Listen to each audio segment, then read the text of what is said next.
Oke, baiklah. Assalamualaikum warahmatullahi wabarakatuh.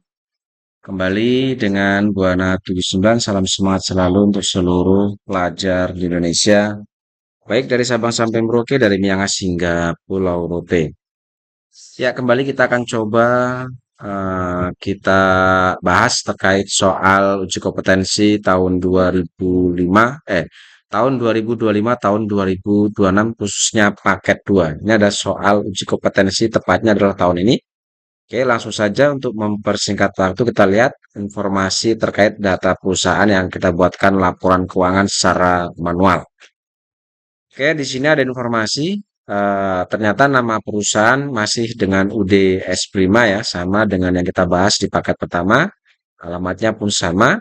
Kemudian di sini ada kebijakan akuntansi. Pertama, kebijakan umum masih sama dengan sistem berpasangan dengan dasar accrual basis. Kemudian periode akuntansinya 1 tahunan ya, ada 12 bulan di sini. Kemudian ada kebijakan terkait pembelian. Di sini ada termin pembayaran N45, jadi gak ada PPN ya. Kemudian terkait pengeluaran kas, bahwa pengeluaran kas di atas 2 juta nanti akan dibayar dengan menggunakan cek, di mana ciri-ciri bahwa perusahaan membayar atau mengeluarkan dengan cek yaitu didukung dengan bukti pengeluaran kas. Nah, untuk pengeluaran sebesar 2 juta atau kurang nanti akan kita bayar dengan menggunakan kas kecil. Dengan sistem pencatatan menggunakan sistem dana tidak tetap. Artinya sistem dana tidak tetap berarti setiap adanya pengeluaran kas kecil kita akan catat ke dalam jurnal petty cash. Kemudian terkait penjualan sama di sini tidak ada PPN ternyata ya, tidak ada PPN. Kemudian di sini ada termin pembayaran itu 2/10 N/30. Kemudian ada keterlambatan bayar utang, ada denda di sini 1%. Dan selanjutnya, kemudian ini ada data nama-nama akun yang nanti akan kita gunakan ya. Jadi saya sarankan jangan menggunakan istilah nama akun yang tidak ada di dalam daftar akun ini. Jadi daftar akun ini disiapkan memang khusus untuk nama-nama akun yang kita gunakan dalam proses pencatatan ke dalam jurnal. Lalu di sini kemudian dilanjutkan dengan data saldo 30 November. Data saldonya ini ya, tanggal 30 November, di mana total saldo untuk trial balance 30 November adalah 4.362.873.138 rupiah untuk sisi debit dan kreditnya. Lalu disusul dengan informasi data persediaan barang, ternyata di sini barangnya masih kulkas ya. Kulkas E537 dan kulkas E821. Ini adalah jenis nama barang yang kita perjualbelikan. Lalu data saldo piutangnya ini sudah ada, kemudian daftar saldo utang beserta data pemasok atau supplier, lalu sampai kita pada tahapan bukti transaksi. Oke, sini kita lihat ini adalah bukti-bukti transaksi yang akan kita catat ke dalam jurnal.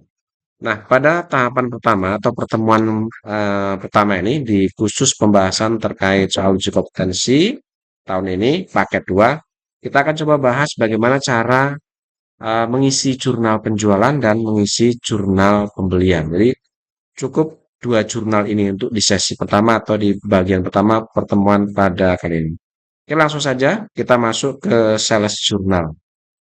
Oke, kita tahu bahwa sales jurnal itu adalah jurnal yang akan kita gunakan khusus untuk mencatat setiap adanya transaksi penjualan ya. Tetapi di sini dengan catatan penjualan yang sifatnya kredit. Maka setiap adanya transaksi penjualan kredit maka akan dicatat di sales jurnal atau jurnal penjualan untuk mencatat setiap penjualan yang sifatnya kredit. Nah, untuk purchase jurnal itu sama, yaitu kalau jurnal purchase atau purchase pembelian, jurnal pembelian atau purchase jurnal ini, kalau ini kebalikan dari sales jurnal. Kalau sales jurnal tadi mencatat setiap adanya transaksi penjualan secara kredit, maka untuk purchase jurnal itu adalah jurnal yang khusus akan kita gunakan untuk mencatat setiap adanya transaksi pembelian secara kredit ya. Jadi purchase jurnal itu. Nah, bagaimana cara mengisinya? Kita akan coba cari dokumen transaksi yang terkait dengan atau transaksi yang bisa masuk ke 2 jenis jurnal ini. Nah, ciri-ciri dokumen yang akan kita catat atau yang kita masukkan ke dalam sales dan purchase ini, yaitu untuk dokumen transaksi yang di situ jenis transaksinya adalah faktur. Oke, jenis faktur. Di mana untuk sales jurnal atau jurnal penjualan, ini kita cari faktur yang kopnya adalah perusahaan sendiri. Dalam hal ini, karena kita sedang mengerjakan laporan keuangan dari S Prima, maka untuk mencatat atau untuk mengisi sales jurnal, kita harus cari dokumen transaksi faktur tetapi yang kopnya perusahaan sendiri ya. Itu ciri-ciri dokumen yang akan kita gunakan untuk mengisi jurnal penjualan ini. Sedangkan untuk purchase jurnal itu sama dengan sales, kita cari bukti transaksi yang di situ faktur, akan tetapi faktur yang kopnya adalah perusahaan orang lain. Jadi itu perbedaan faktur yang ada di atau faktur yang akan kita gunakan untuk mengisi sales dan purchase. Oke, sekarang kita akan coba mulai cari dokumen transaksi di sini yang ciri-cirinya sesuai dengan yang dibutuhkan untuk mengisi sales dan purchase ini. Oke, untuk mempermudah proses pengisian, kita akan coba belah seperti ini layarnya. Kita mulai dari dokumen transaksi yang pertama. Oke, yang pertama di sini ada bukti kas keluar, berarti bukan. Jadi kita fokus ya, kita fokus pada bukti transaksi faktur ini. Oke, jadi fokus ke bukti transaksi faktur. Kita cari yang faktur, yang ada tulisan bukti transaksi faktur. Oke, dokumen yang kedua bukan. Kemudian dokumen yang ketiga, oke, di sini ada faktur ya. Ini sudah masuk kategori atau memenuhi syarat bahwa ini bisa kita catat di antara sales atau purchase. Kalau sales tadi adalah ada faktur tetapi kopnya adalah perusahaan sendiri, sedangkan purchase adalah faktur yang kopnya perusahaan orang lain. Bahwa perusahaan yang kita sedang kerjakan laporan keuangan adalah S Prima, di sini harus ada di sini ya. Di sini ternyata faktur yang dokumen nomor 3 itu adalah PT Kulkas Nusantara. Berarti ini bisa kita simpulkan faktur pembelian karena faktur ini kopnya perusahaan orang lain. Berarti untuk yang dokumen nomor 3 ini kita masukkan di purchase journal. Nah, cara pencatatannya jika ada faktur kopnya perusahaan orang lain, caranya adalah yang pertama kita masukkan tanggalnya dulu, tanggal transaksi. Di sini kita lihat tanggal 4. Lalu kita masukkan nomor buktinya 21 PJKN. Kemudian deskripsi ini kita bisa masukkan kepada siapa kita membeli. Di sini kita membeli kepada PT Kulkas Nusantara. Berarti untuk deskripsinya silakan kalian masukkan PT Kulkas Nusantara. Oke, kemudian kita masuk ke sisi sebelah debit untuk merchandise inventory. Kita masukkan untuk merchandise inventory adalah total nilai pembeliannya.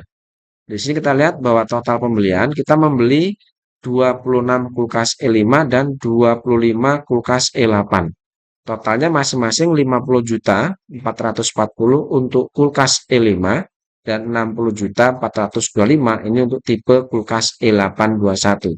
Sehingga total nilai pembelian kita adalah 110 juta 865. Nah, jumlah ini kita masukkan di sisi debit kolom merchandise inventory.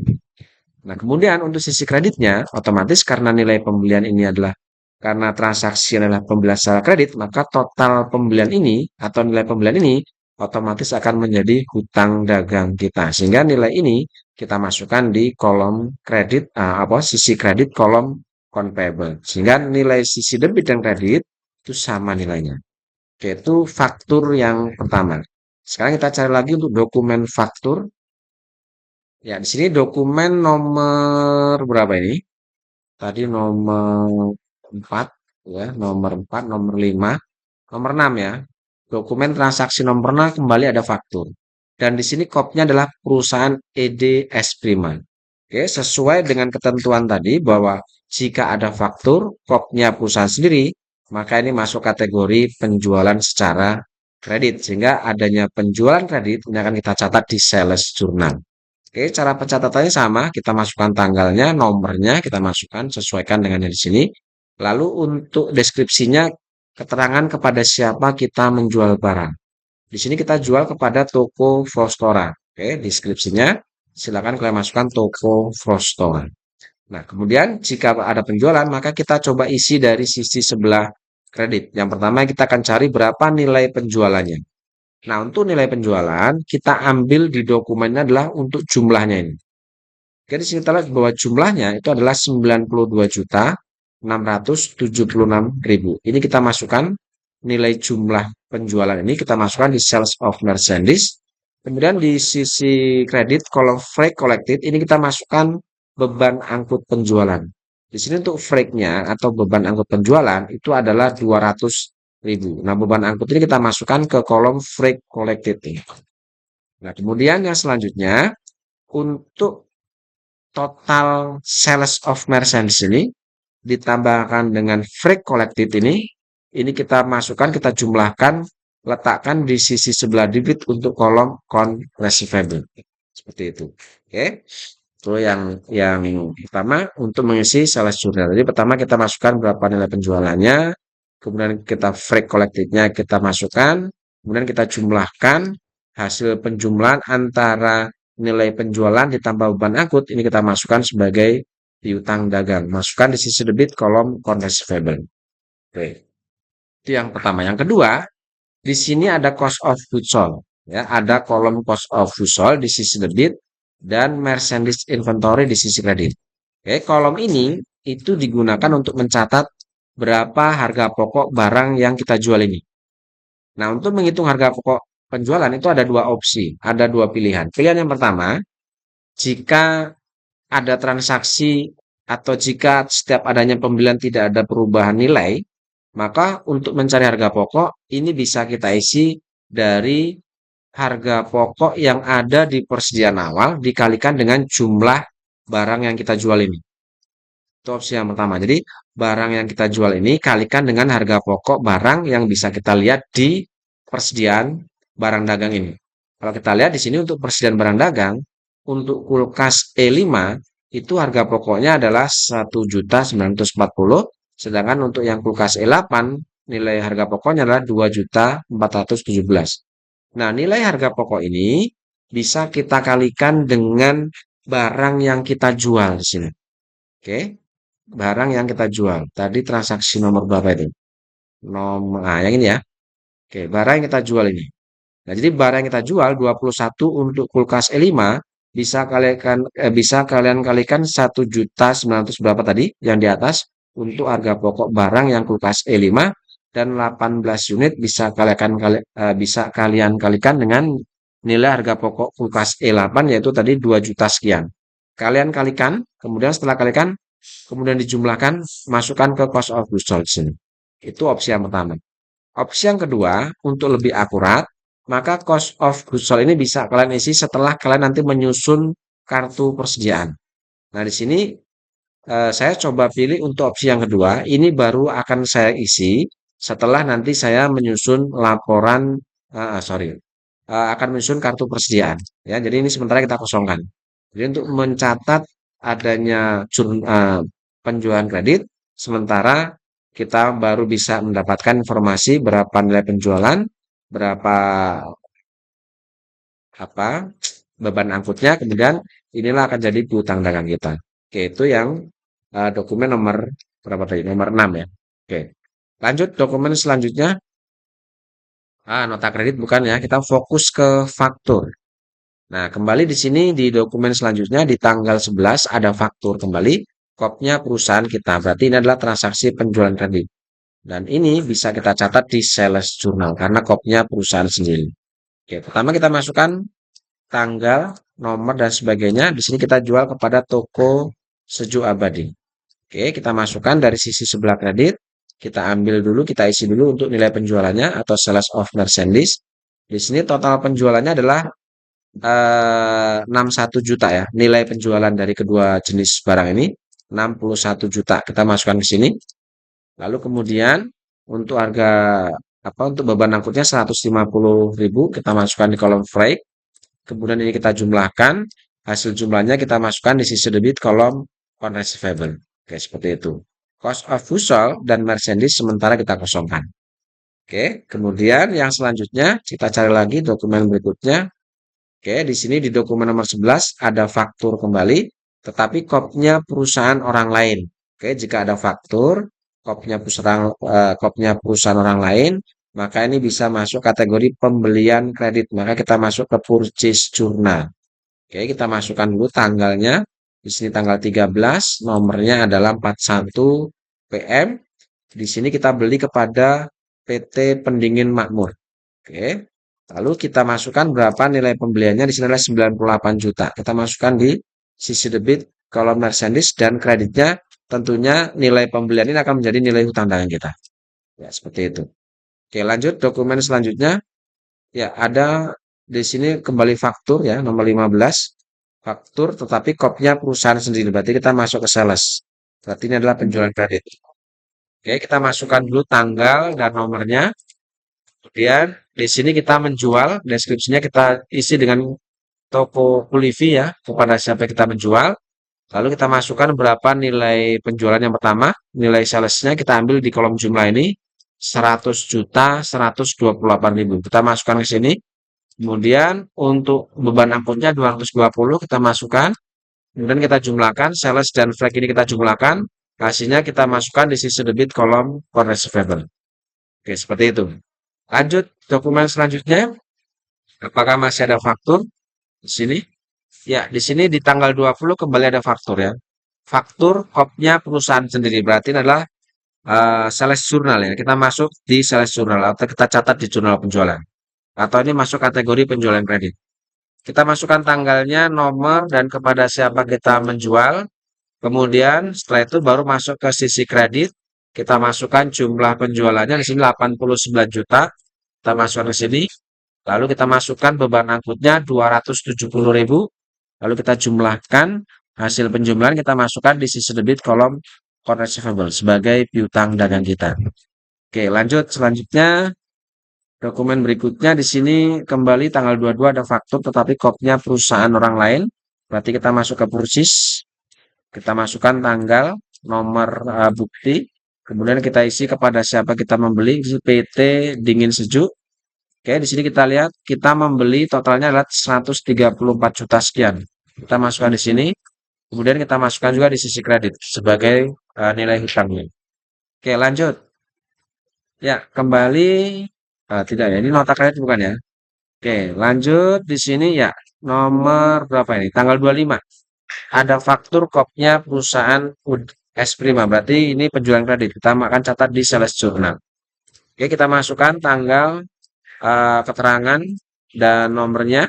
Kemudian di sini kita masukkan nilai penjualannya. Yang pertama kita masukkan nilai penjualan adalah 54 juta sekian dengan total beban angkutnya 200.000.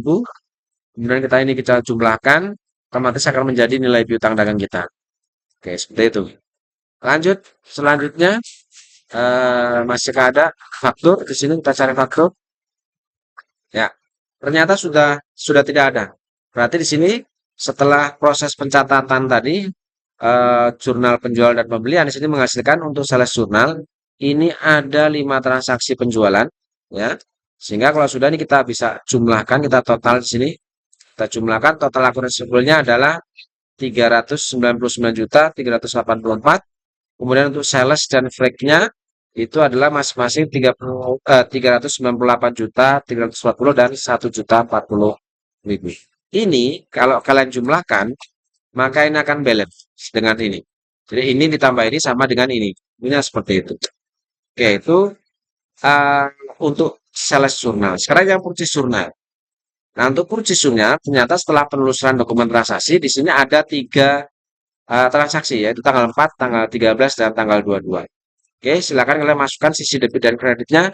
Setelah dijumlahkan tentunya hasilnya adalah sama seperti ini. Oke, saya rasa ini dulu terkait pencatatan dokumentasi ke jurnal atau bagaimana cara mengisi jurnal pembelian dan jurnal penjualan untuk sesi yang pertama.